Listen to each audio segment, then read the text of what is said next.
My job is to try to explain what is automated speed enforcement. From small town to small town. I'm going to be in Cortez Wednesday, Kit Carson tomorrow. One company is making a big pitch that's hard to pass up. I'm not here to sell you anything.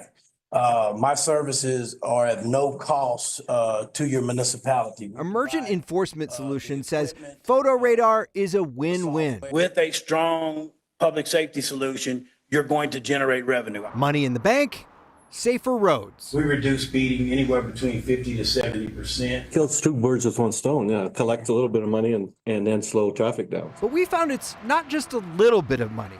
Take the town of Kersey, where its $40 photo radar tickets added up to nearly $1 million collected in just 7 months. The vendor claims we pay for time to process the tickets, yet data shows a consistent cost of $14 a ticket. Thanks to that, nearly 2/3 of the money found its way out of Kersey and into the bank account of Emergent Enforcement Solutions, or EES. I didn't want it to be revenue enhancing where businesses or these companies were coming to Colorado saying, hey, we can make X amount of dollars if we do this. Businesses making big bucks on photo radar was one of the things Republican State Senator Byron Pelton wanted to avoid when he helped with the law years ago. We really forced their hand to say, you can't make X amount of revenue from the ticket. The law says the compensation paid may not be based upon the number of traffic citations. In other words, towns aren't supposed to pay their vendors a cut of each ticket they issue. I worked on lots of language to make sure we had guardrails that were supposed to be used as safety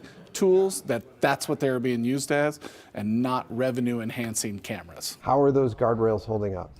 Not well. Steve on your side found these photo radar companies are following that law, but have found creative ways to keep cashing in. You have to charge an hourly rate because we can't charge a per fee per citation. Instead of taking a cut per ticket, EES charges an hourly rate. The more tickets Kersey and their customers write, the more hours the company works, and thus the more money the company makes. How we calculate the hours rendered is based on the citations issued. So that's the way for me to explain it to you. It's always going to be at $14 per citation. And we found not even the laws of time seem to apply. Take October's invoice for Kersey, a month with just 744 hours. The company billed the town for more than 1,200 hours of work. Were they charging overtime? Because my goodness, that's a lot of hours. A different business that works with Wheat Ridge doesn't charge by the hour, but by the number of times it looks up vehicle registrations.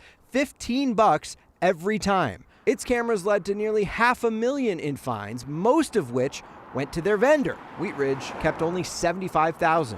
The win-win deals with vendors led Hudson and Mountain View to hand over a majority of their revenue too. Pelton says our findings show his guardrails need some reinforcement. That's the loophole that we're going to have to figure out how we close moving forward. We sent emails, a text message, and a voicemail to the owner of EES, but we haven't heard back yet. But in other presentations, he has said that $14 pays for things like processing the tickets and mailing them out. And he says that the company puts more work in than the hours they bill for. In Wheat Ridge, much of that revenue went to pay back the cost of the camera infrastructure there, and the rest of what they paid to their vendor pays for processing fees.